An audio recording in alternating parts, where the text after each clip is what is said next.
better tell me the truth. Did you cheat on that test? What? You cheated, Dicky.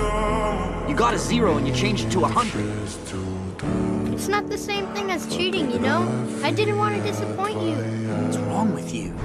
Just leave me alone forever! Fine. If you get a score over 60 using the brains in your own head, then I will leave you alone. It's a deal. It's a deal. I thought you'd never pass a test.